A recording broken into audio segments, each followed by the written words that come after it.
Welcome to today's recap, my friends. Straight from the Valby Chess Club in Copenhagen, we've got an opening that might look a bit unusual at first. Zoltan, in a bold choice, decided to kick off his game with the Hungarian opening, known for its hyper-modern approach, often leading to flexible and strategic maneuvering games rather than direct confrontations.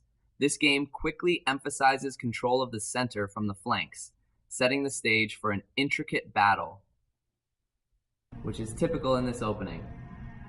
And don't forget, these are well-trodden paths in the early moves, as both players stick to the tried and true ideas in the chess world. Despite facing formidable opponents in this winter tournament, Zoltan has made some intriguing choices right from the start. Knight c6, now knight f3, now black plays bishop f5, queen a4, black plays queen d7, which is not good at all, a3, and you wonder what they were thinking.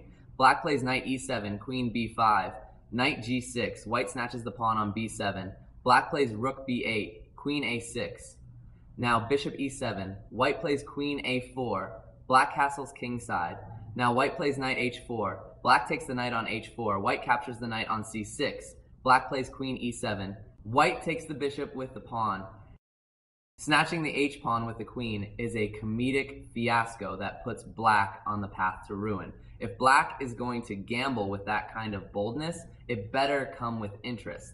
The better idea is to push the pawn to e4, trading pawns and letting black recapture with the bishop, leading to a balanced exchange of one pawn each. b4 e4, white snatches the pawn on e4, black recaptures on e4, white recaptures on e4, black recaptures on e4, f3. Now black plays queen h4, delivering check, king d1, black plays queen f2.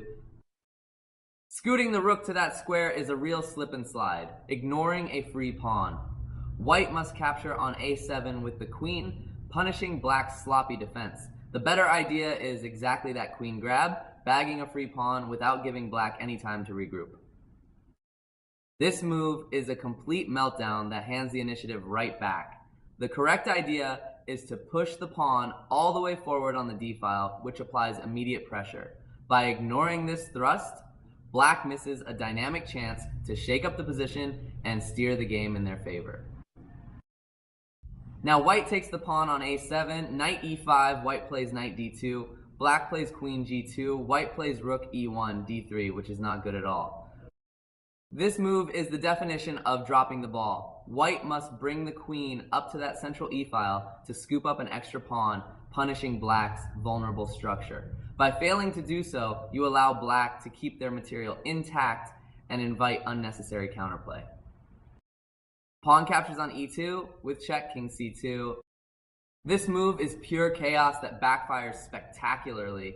By shifting the knight into that central d-file, black can force an exchange where white loses a rook and only a knight disappears in return. Missing that sequence is a huge setback, handing white a massive advantage without compensation. White recaptures on d2, black snatches the pawn on f3, now white plays queen e3, queen f5, putting the king in check. White plays king b3, rook d8, white captures the pawn on e2, rook d3, delivering check, white plays bishop c3 f6, and now Zoltan plays the final move, rook to d2. And that's all she wrote, folks.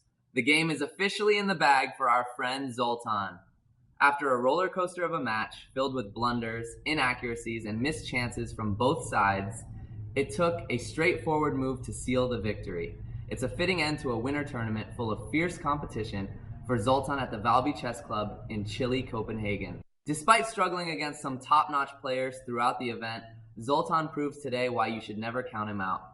A big congrats to Zoltan for keeping a cool head and delivering when it mattered most.